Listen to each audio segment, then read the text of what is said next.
we probably got blown a couple football fields underwater in. And when I came up, he was floating face down. That was the day that changed my life, actually. You guys revolutionized the sport of surfing by inventing tow-in surfing, paddleboarding, foiling. And today, it's a $1.8 billion industry, and it's expected in 2034 to be a $2.8 billion industry. Yeah. How good does that make you feel? Well, it just makes me feel like I'm not crazy. How can you do real, actual dangerous things? You do them safely. You don't like competitions, and you don't enter competitions, but how can you be considered the greatest surfer of all time without winning competitions? Subjecting your performance to judges, I just didn't like that. My idea was just like, if you could surf the best in the biggest waves, then what's there to say? You were Kevin Costner stunt double in Waterworld in 1995, and you nearly died. Tell us about that. I decided I would go home on the weekend after one of the weeks of shooting and then drive a jet ski back. I left in the dark that morning, and I ended up just going off course and eventually put myself in the middle of the ocean. It was super emotional.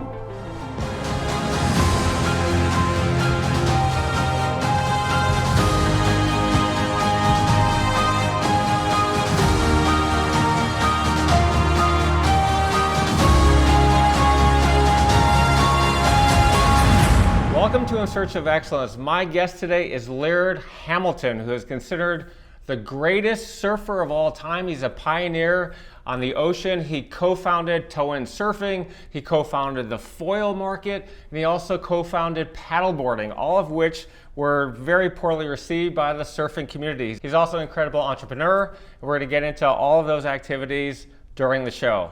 Laird, welcome to In Search of Excellence. Thank you for having me.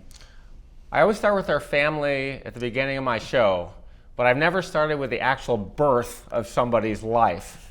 Can you tell us about how something like a reverse hairdryer sucked out fluid out of your mom's stomach as part of your birth? Well, it wasn't technically taking fluid out. What it was doing was relieving the abdominal pressure. So it was just drawing up the abdomen in to create more space for the fetus. It was an experiment they were doing in the University of San Francisco. That's all I know. No longer a thing. No longer said to be useful, just not hard to implement with the volume of people that are pregnant and the time period. You'd have to go and a couple times a week and get that done. So I think it was just inviable in that sense, but proven to be beneficial. We're not sure, if it worked or not, but something happened. When your mom was pregnant, your biological dad left her, joined the Merchant Marines. Your mom at that point was a single mom, 23 years old. You were surfing already at 2.5 years old. We're going to get into that as well. And I've heard of setups before. I mean, my mom is 70. I set her up with someone. She was on J-Date. But I've never heard of a 2.5-year-old taking a 17-year-old home to meet their mom to possibly marry their mom. You can't make it up. You can't make it up. You can't make that up. I was needing a dad, and he looked the part. Like he just seemed to be and I was exposed to a lot of young healthy surfer men, and he just looked the part. He just looked like somebody. If I had, and I had a dad, but I just didn't know what he looked like. So I was like, if I had a dad, that's what it would look like, or I have a dad, and that's what he looks like. So I introduced him. I think they let me have that a little bit. Like I get credit for it, but I think they might have seen each other before. My mom and Bill. I think there may have been something, but I definitely was promoting getting them together, needing a dad. wanting a father, wanting someone that Bill was a young, handsome Southern California surfer, and a great surfer, and kind of a studly guy. So I was like, oh, cool. That guy looks like that could be my dad. We both have kids. Our kids are friends. Yes. And I cannot imagine my son Charlie at 21 years old being a dad. There's no chance. My daughter's at 23. I can't imagine them being a mom, and my mom had me when she was 21 years old. I just can't even imagine that. Sometimes things that start out great end up terribly. You went through physical abuse, and I want you to go back to the moment where Bill Hamilton hit you with a pipe. Yeah. And then he made you sit on rocks, and he said that you're never going to amount to anything. I mean, when I know about his upbringing and what he dealt with, and his father, and his, what he was dealing with, and his age, that how that he was still growing up, and what a terror I was, what a terror that I was, and I think I would have been difficult to handle, even for a well-matured man who had a lot of patience. And not a temper. So, when I look at that, I mean, obviously when you go through, things you go through, are never pleasant when they're happening, that, things that are, it's never great when it's happening, right?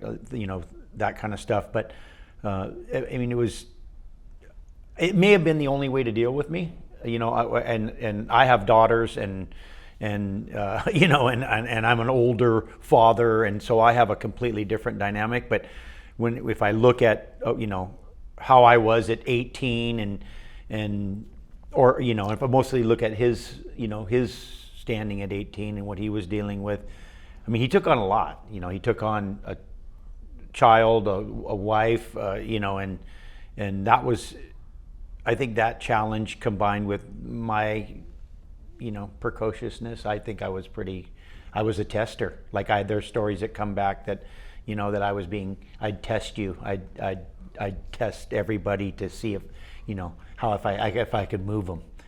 So, obviously, the level, I mean, again, I think a lot of what's happened to me when I was younger, as a child, from my father, those kind of things really kind of built me and made me into the person that I am. I think that I always looked at kind of losing your temper to a point of out of control is a real weakness. Like for me, and maybe that's what's helped me be good in very intense situations. When it goes chaotic, when there's just complete pandemonium, I just have a tendency to get real clear and straight, and some of that came out of that. Some of that came out of like, oh yeah, that's a liability. Don't want to do that. And again, it's those lessons that, the lessons of how not to be are sometimes much greater than the lessons of how to be.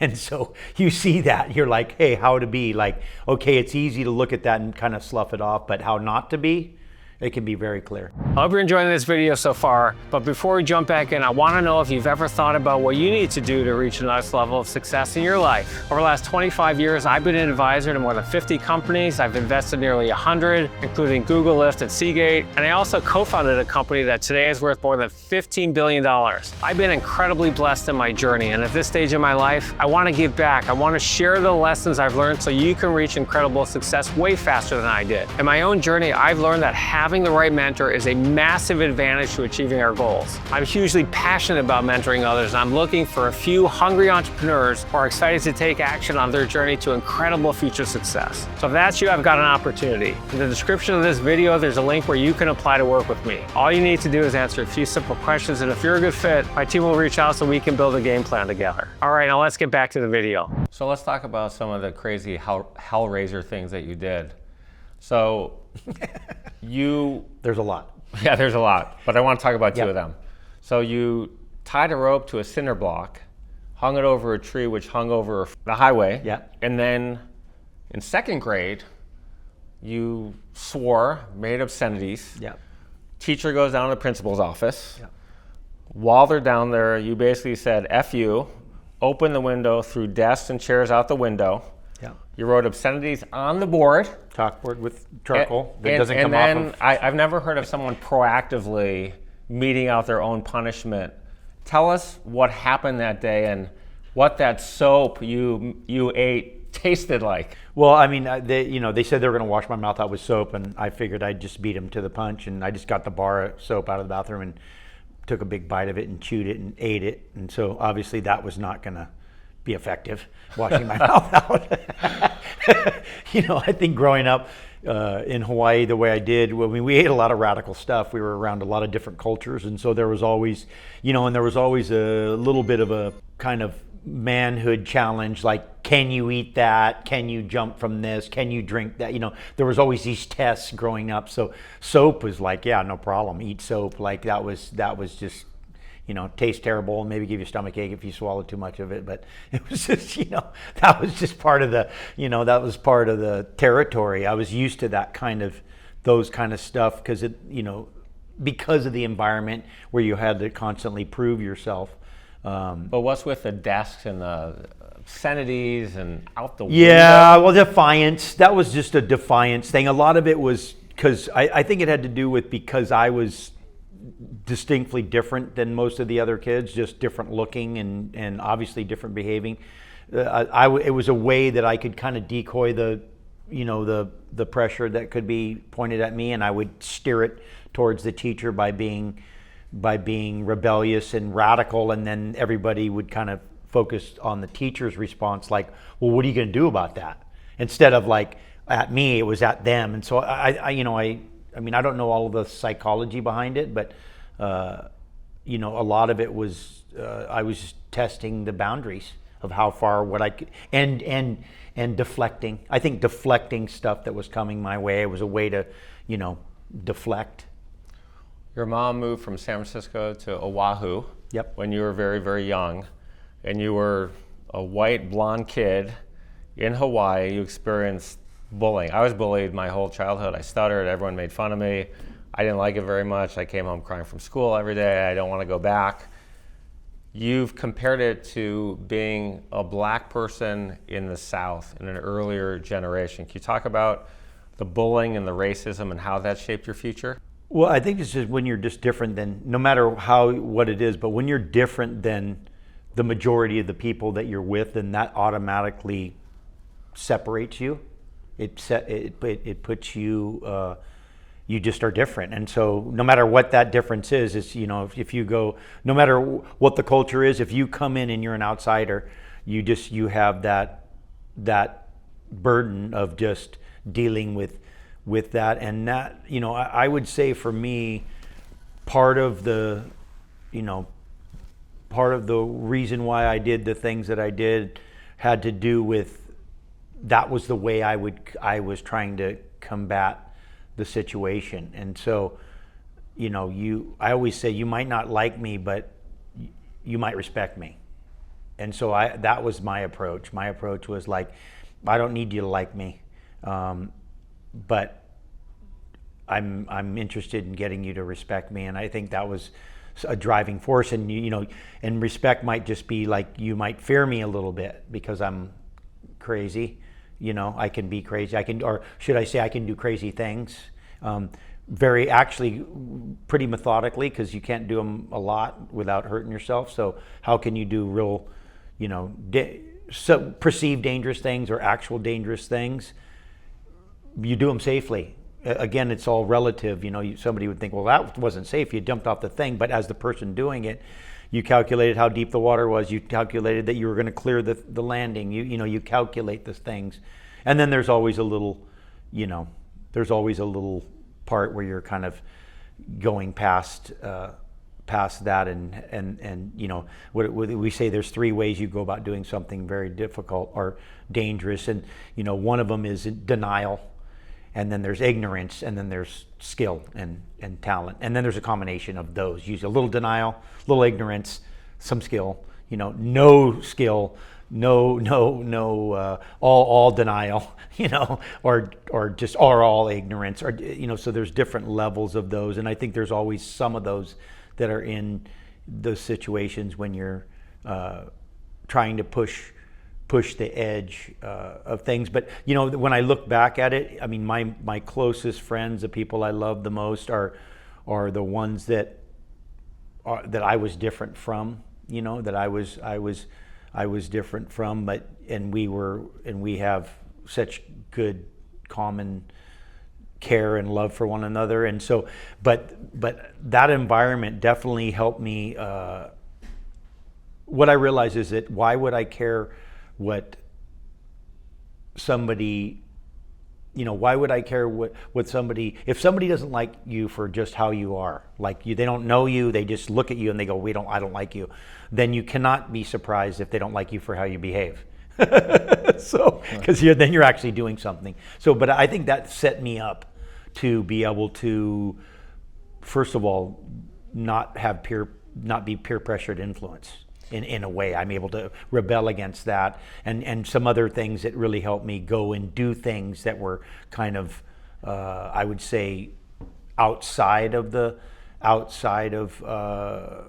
mainstream or being accepted socially. Or I didn't need all that thing. I needed my closest circle, to believe in me. My mother, my one or two friends or something. But besides that, I wasn't looking for approval, and haven't been looking for approval except for the immediate family, the immediate people that I really care about. I can barely deal with that. So once you get outside of that realm and you're trying to please people that really don't care about you, then you're bound for misery. We're roughly the same age. You're a Yes, few sir. years ahead of Yep. me.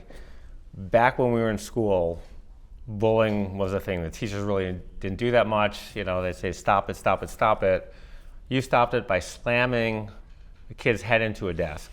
And if you look at the mass shootings today, there have been 5,000 mass shootings in the last 10 years. 75% of mass shooters were bullied. Obviously, mass shootings are fucking nuts, and those people should all have the death penalty in my view. But where do you draw the line in fighting back? Well, I think if you don't defend yourself, like I went to school with, and where there was a couple of us that were that just stood out more than everybody else, and that you get picked on, and everybody had a different approach for it. And some people would just put their head down and take it, and they'd get, they walk down the hallway and they get slapped in the back of the head all the way down the hallway and all the way back down the hallway, and every day, all day long. And then there were some of us that would defend themselves, and it's a lot more work to slap somebody's head that's going to defend themselves. So Right. That was my approach. My approach was like, hey, you might accost me, but I'm going to defend myself. I'm going to defend myself. And that was my approach. My approach was to defend myself. And what I found is that was a much more effective way to end the and then I also didn't have the burden of that buildup of getting your head slapped every day for years and years and years, which may result in some, psychopathic, endeavor that is just, you can't even understand how that's possible. But maybe over time, with such volume and that builds inside, and there whatever else other issues there are going on. But for me, I felt like that I just, if I was being bullied, and then bullies bully, it's like it's always like, it's like a, you get bullied and then you bully somebody else, and then they bully somebody else. It's like a whole, it's a whole pyramid, pyramid scam. But yeah, I felt like just defending that you had to defend yourself, and I'd say that my stepdad taught me that. Like, he always, and that, I mean, again, some of the great lessons I learned from him that have made me the man I am today, I'd never take back and say I wish that didn't happen. He was always about accountability, and you're wrong, you take your punishment like a man. You're right, you stand up to the end, and those were the kind of values that I was raised with. And so for me, I look at those, and okay, there can be exaggerated, maybe things that went a little too far, especially now with where we're at. But in the jungle, when the cats, when the kittens misbehave, the cubs, they get a little, like a little grab, and sometimes maybe it's harder than it should be. But again, I think I was just, I was a savage, and so you kind of had to and I was in a savage environment, and so there's levels of it. Of course, maybe a little, you could have said that, but again, age, temper, all these factors that came together. School's not for everybody. In 11th grade, your buddy Buzzy Kerbox, good-looking guy, introduced you to a world-famous photographer named Bruce Weber.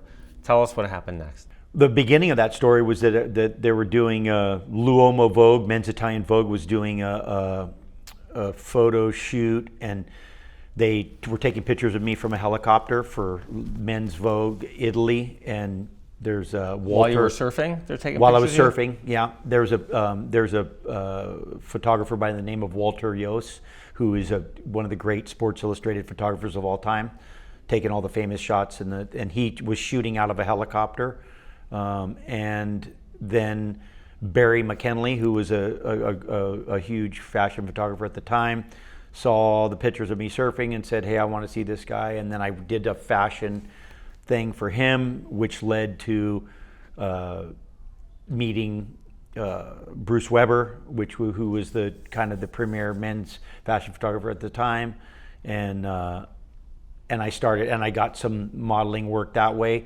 Never, I wasn't. Buzzy is, he's a perfect model. The size is just his whole build, and I'm like, I have a giant neck and a bunch of other things that didn't make me ideal for clothing, and so I wouldn't go do castings, and I'd just be like I was like a rebel. Like, I'll do some work if I get some work, and it comes naturally. Otherwise, I'm not going to do it. And it was just, that was more of a means to fund my surfing. I was just looking for ways to make money in order to be able to fund my passion and my sport. But you are a great looking guy. Thank you. I mean, you Yeah. know that, right? Yeah, I mean, I'm thankful that, but again, I think when you come from a world where you're different like that, you don't use that as currency. That's never a currency. The currency is your skill, your courage, your strength.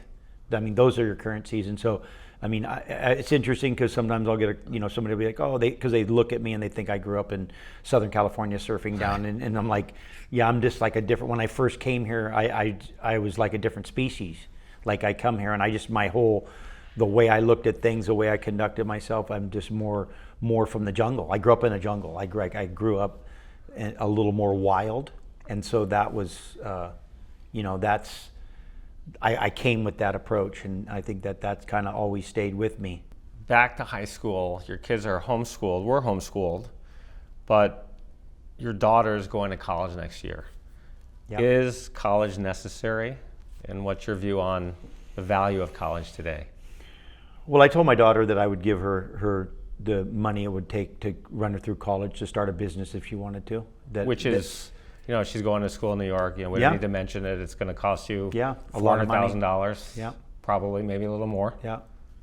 Yeah. And so what happened then? My youngest daughter is really, she excels in the system. She just does well in that environment, and she eats it up. She knows how to, study and get good grades and learn that in that system. I mean, coming from my background and the men that I've known, the successful men I've known, I mean, these people are street smart people that are hard workers, that have certain values that have created their success. And I left high school before I was finished and went to work. That was the only way I could get out of school, was be signed out, and went to work. Fortunately for somebody who was pretty generous and would let me surf quite a bit, but I went right to work. And then again, some men that I look up to didn't graduate from high school, and so I'm not a huge. I mean, much to the disappointment of my mother, I'm not a huge fan of the structure of school, and especially given the way it's been built. It's just, especially for somebody who has a lot of energy, I think for me, I have learned through trade style learning. If people are good at something, you go be with them and do it. And I learned quickly that way, and I like that form of learning. I have one daughter that just all homeschooled, graduated on her own, has been traveling and doing a bunch of stuff in the world. Like, she's been to 32 countries in the last. I have another daughter that graduated from USC in a technical field, LIDAR, and got a job 6 months out of graduation, and has been in the career for 8 years now and excels in that environment. So I don't think there's any, I don't think there's any one way. I think it's just given the person their unique individual personality and their interest. I think I'm a believer that, I always have a saying, all is possible for the believers. So let's start there, and just what are you interested in? How can we get you more exposed to that, and learn, find something that you really enjoy doing or that you're inspired by, because that will continue to drive you in the low spots, like when you're not wanting to do it or you've done it, and it becomes monotonous. If you have passion for it, you're going to go the extra and survive the doldrums. The history of surfing, most people might think it started in Hawaii, California, but it's actually the ancient Polynesians that started in the 12th century. Yeah. What? I don't know who thought that up. I don't know if they were influenced and where they saw it or what it came from. Listen, surfing really came from an understanding of the ocean, and it came from a necessity of being able to navigate the ocean's waves and how to get in and out of the ocean when there is waves, for trade, for fishing, for whatever was going on. And I think it was just a byproduct of that. I think when you're out in the middle of the ocean and you have giant seas, you learn how to surf the waves, and then you learn how to surf the waves coming into shore and learning how to navigate and get out of the waves. So I think it makes sense to me that it would just have evolved from the greatest navigators, the Polynesians, who were the greatest navigators that we know in modern time. They were navigating by the stars and could find little islands in the middle of the giant ocean without longitude or latitude, and know how to read the ocean's texture, and knew where islands were just by looking at the water movement. And they had such knowledge, they had such a relationship with the ocean, that it makes sense that that group, who had the greatest relationship with the ocean that we know of, would create this activity of riding waves. It just makes sense to me. You started when you were 2.5 roughly. Most 3-year-olds are catching big balls or hopping on one foot. You're in the ocean on a surfboard. At what point in your childhood did you say to yourself, I'm an incredible surfer? No, I don't think that ever happened. I never say. I think it was.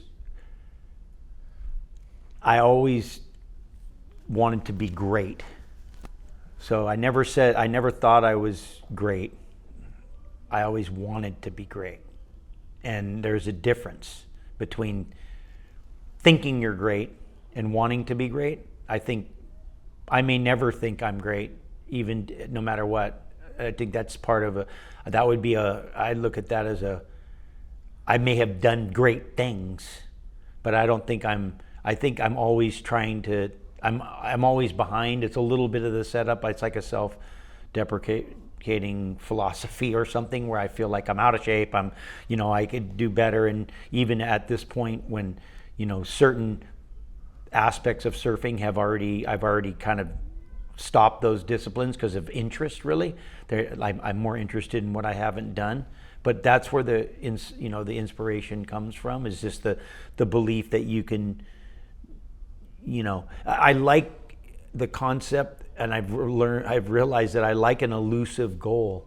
I like a goal that's elusive, that just a summit that always moves. You arrive, and then all of a sudden the summit moves, and then you arrive and the summit moves. And so then you're always moving towards the summit, and you're never sitting back on your laurels going, I made it to the summit. Like, no, it's about the journey and the continued journey and the continued pursuit. And I think for me, once I lose a pursuit of it, then I'm done. It's like, time to go to the next place. Like, throw the dirt on the hole. Most people in the surfing world think you're the all-time GOAT, greatest of all time. Do you think today you have been and still are a great surfer? Yeah, I don't know. I don't think so. Who's the GOAT?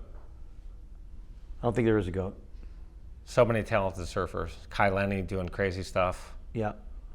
Garrett McNamara, pioneer. We'll talk about him in a few minutes. Yeah. No, I don't think there's a goat. I don't think. I think it's people's opinion that they just that. And when you look at it, it's like art. What art do you like? You can't say that so and so is the greatest painter because I don't like his paintings, and then you might love his paintings, and then I have another guy I like and you don't like, and I think that that's the, I think that that's, for me, surfing is art. Like this is art. Like this is our self-expression. I mean, we're always trying to box it and compartmentalize it and this big and that thing and this thing, and I'm just like, this is self-expression. This is just go express yourself, do what you do, and to and let people like it or not like it, and that's the. I mean, what I've realized at this point is I do it for myself.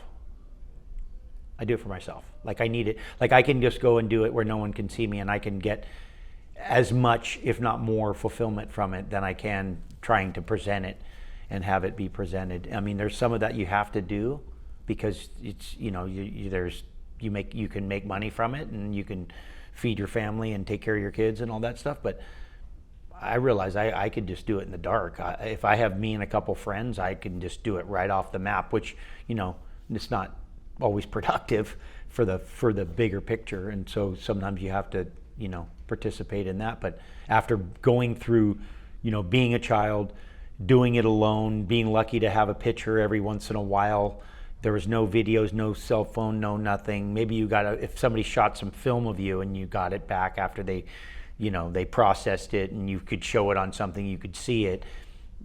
There was months, years, whatever. So that part of it. And then I into the middle of my career where we were shooting everything, and every time you go out, you shoot it.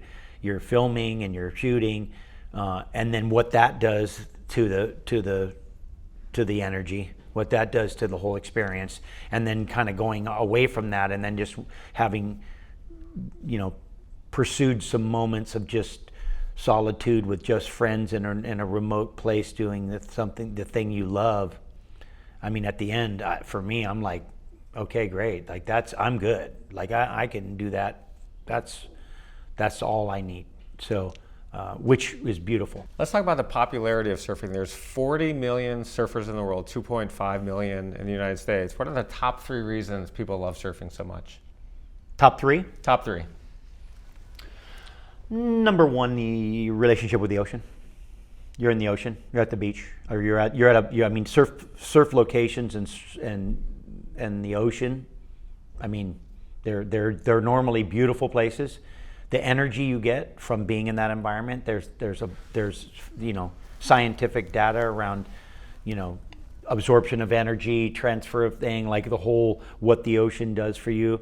And so the top 3 reasons, like all in one, that you get a relationship with the ocean, you're in the ocean. I mean, of course, there is a difficulty about it, that people like the challenge. It's unique and different every time. Every wave is different, even at the same place on the same day. Every single wave is a unique, different wave. And I think the difficulty draws people to it as well. And especially, I know guys that like hard things, and it's hard.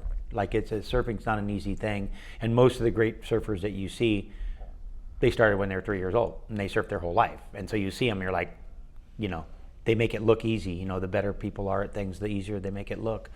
So I think the challenge of it, the location, the challenge, the uniqueness, and then there's no, there's not a lot of rules.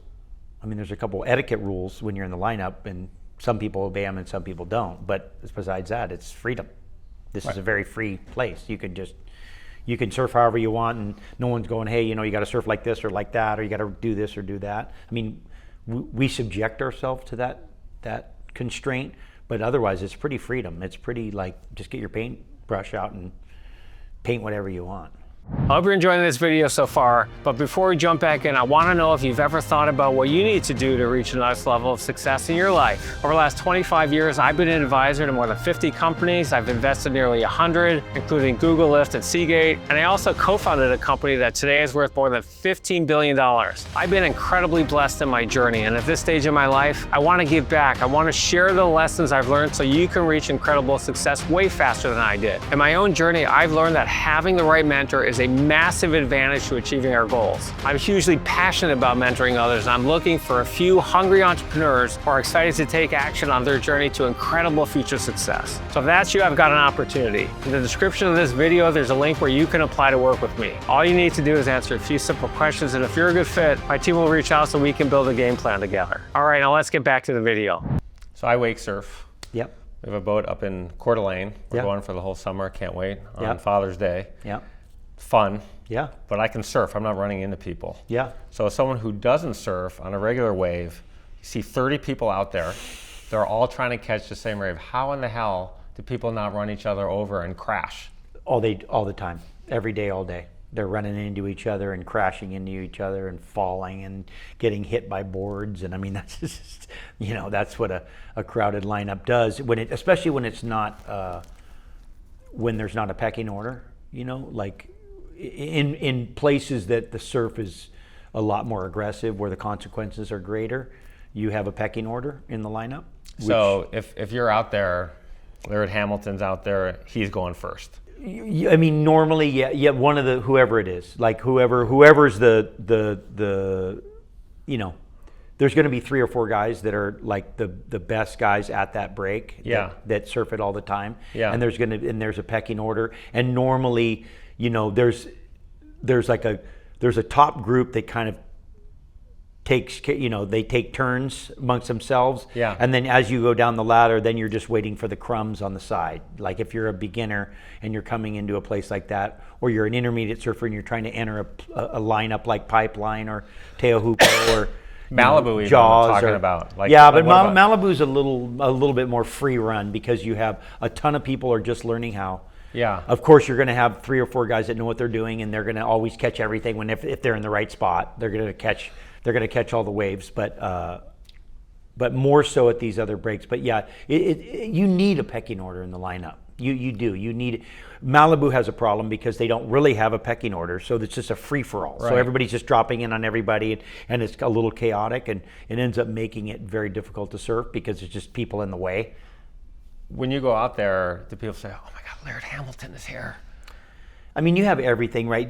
The thing about it's like Gabby talks about, like if you're great at a sport, you don't go to your local field and go play with some guys Right. where they can just talk smack and ask you questions, and you don't intertwine with them. And surfing's weird like that, where you can be John Florence or Kelly Slater or whoever great surfer, and you paddle out, you're going to be with the beginners, the intermediate, and then the good guys. Like you're all going to be like that. It's like, it's like Michael Jordan's not stepping on a basketball court and having some guy that's just learning how to play banging into him, Right. or in his way when he's going to go do a layup or something, right? So we have that, and so that could create hostility.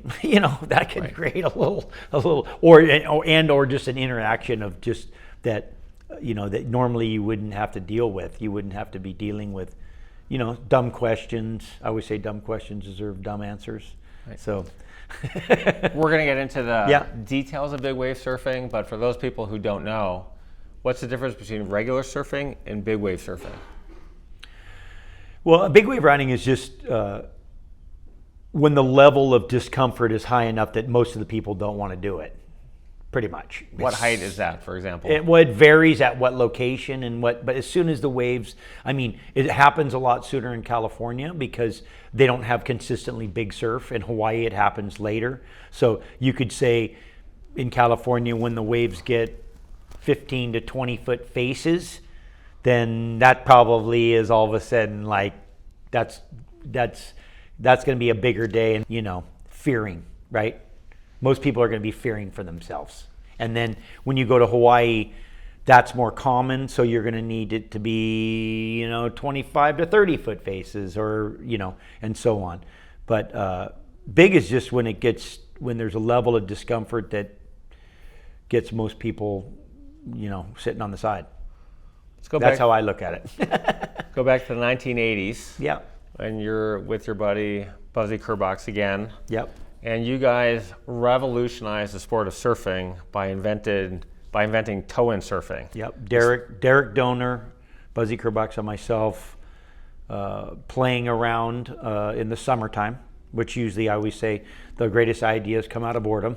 So we're bored, it's summertime, and Buzzy had a Zodiac, one of those Navy SEAL, like 16 foot with an outboard on it, like you see, and we're towing each other around with like early wakeboarding. This is pre-wakeboarding. There really wasn't, wakeboarding hadn't really started yet.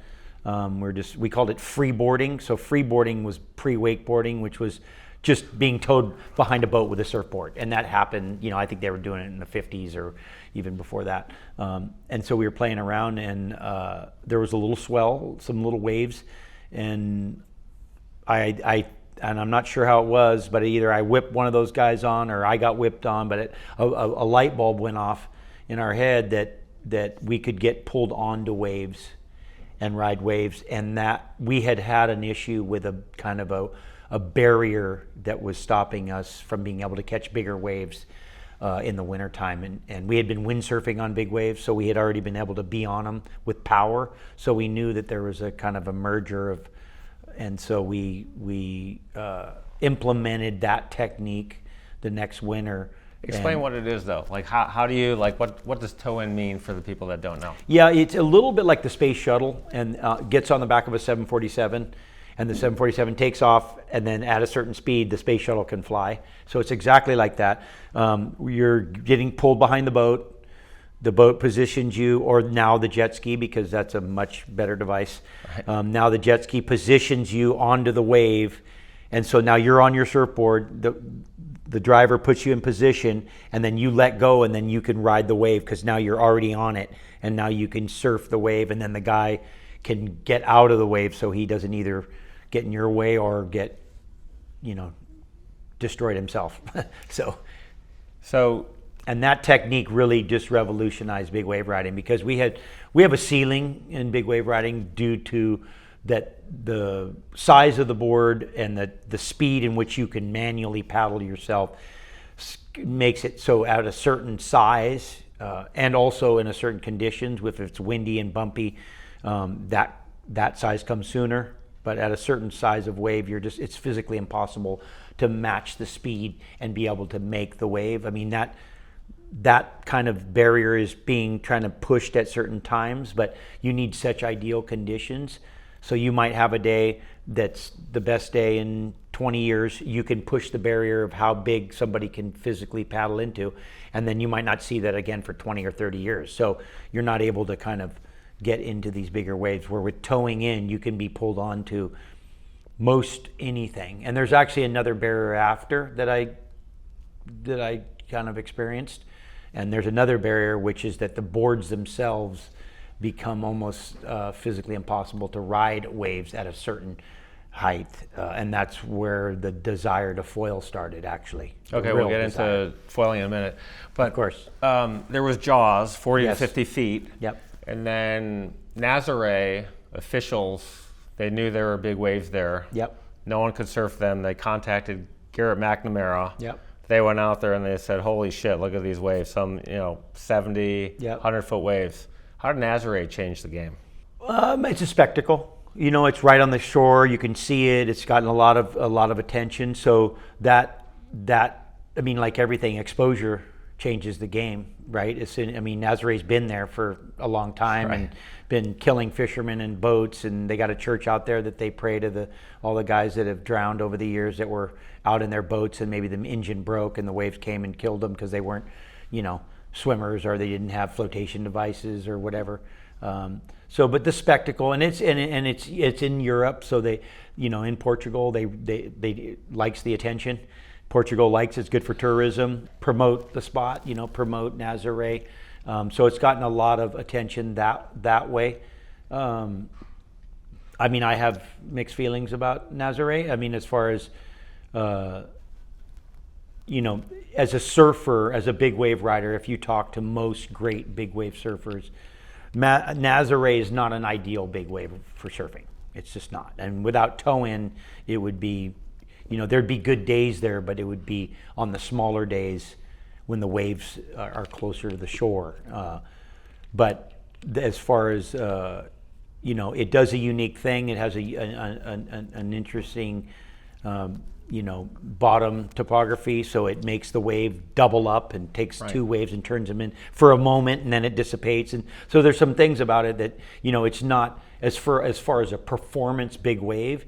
It's you can't compare it to Mavericks. You can't compare it to Piahi, which is Jaws. I mean, these are dynamic big wave surfing waves. Nazare is kind of a feet wave, I would call it, like not feet, but in a feet, like you've done a feet. And they're going for this Guinness World Record thing that I've always been against since the very beginning, only because I think it's impossible to measure a wave truly. It's just you're measuring a four-dimensional object with one dimension. It's like, I always say that waves are like dogs. There's all different kinds of dogs. There's big dogs, friendly big dogs, and there's savage little dogs, and there's pit bulls and Great Danes and all these, and waves have personalities more like that. So I look at them more like that, but that's I'm an anomaly. So explain to people what's happening beneath the water and how these big waves form. Well, they're usually in a perfect location to receive a giant swell from these big open ocean storms, these big huge storms that have high wind that generate these swells, and there's a bottom topography that has a certain shape that allows them to come in, and usually they stick out. It's like an outcropping. It's a little point, but it's underwater, and so the waves will come, and depending on the shape of that point, it'll either be no good or it'll be a great wave. And most of them have they're pretty similar. Most of these big waves, they usually have a deep canyon next to them, and then I'd say like it looks like a knoll. It's like what happens a lot of the time is when you look at the land on the land, it's a mimic of what's in the water. So you look at the land wherever you go to Nazare and you see the point of Nazare, and then you think about that under the water is that same point. And so the waves come in, and as the water gets shallower, the waves rise up, and depending on how steep the water gets shallow is how fast the waves rise up. And so like in a place like Tahiti, in Teahupo, which is one of the most famous big waves, or one of the most famous tube, which is a cylindrical wave in the world, is on a barrier reef, and the reef is at the perfect angle to absorb the energy of the swell. So it makes the wave stand up in the shortest distance possible, which results in the wave having a giant cavern in it, right? So if it was long and slopey, then the wave would stand up and march and then break. A little bit more like Nazare, has a longer shelf. And so that the bottom topography dictates the shape of the wave and the way the wave breaks. What's the sound? Is there a sound when you're surfing of the wave? Is it deafening? And then what's interesting, and I've talked to my friends, Makua Rothman, other big wave riders and stuff, we don't hear anything. But there actually is a sound. But we don't hear anything when we're doing it. Now, like I can hear the wave, like when I lived on Maui near Jaws, I could hear it from my house. I could hear it sounded like mortar, like rumble in like in the distance. You could hear like almost like a thunder type of a thing. So, the bigger the surf is, the lower the decibel, the lower, the more of the rumble that you hear. And so, yeah, I mean, that sound calls you. If you're into surfing big waves, when you hear that, you're drawn to that energy. But yeah, the sound is deafening when you're observing, but when you're doing, it's almost like the sound. And I talked to some friends that were have been in gunfights and stuff, and they said they don't even remember hearing anything. Like everything it's almost like hearing becomes unimportant for what you need, unless somebody yells or something, and then you'll But otherwise, hearing could just be kind of a useless sense at that point. Like you don't need it. So, and the body's only prioritizing what you need. So need the vision, need the feel, there's certain things that you need, and the body prioritizes that. And so you'll just be like, so a lot of times we don't even have memory.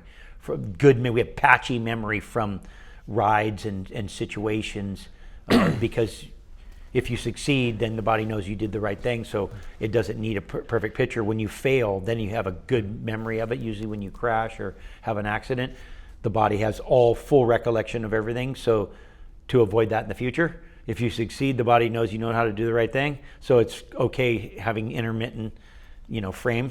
It's like, okay, I'm good. I know you know what to do, and you've done it, so we're just going to have a pretty minimal amount of memory. It's a dangerous sport. From the time you were a kid, you were getting rescued from these riptides almost on a daily basis. Yeah. Your mom at one point said she's surprised you made it to 20 years old. Tell us what happened. And you've broken nearly every bone in your body. I mean, every major bone. Sometimes. I'm not Travis Pastana. I don't have quite the metal, but yeah, I have a lot of stitches, a lot of wounds, a lot of breaks. Thanks for listening to part 1 of my incredible interview with Laird Hamilton. Be sure to check out part 2 of my incredible interview with Laird.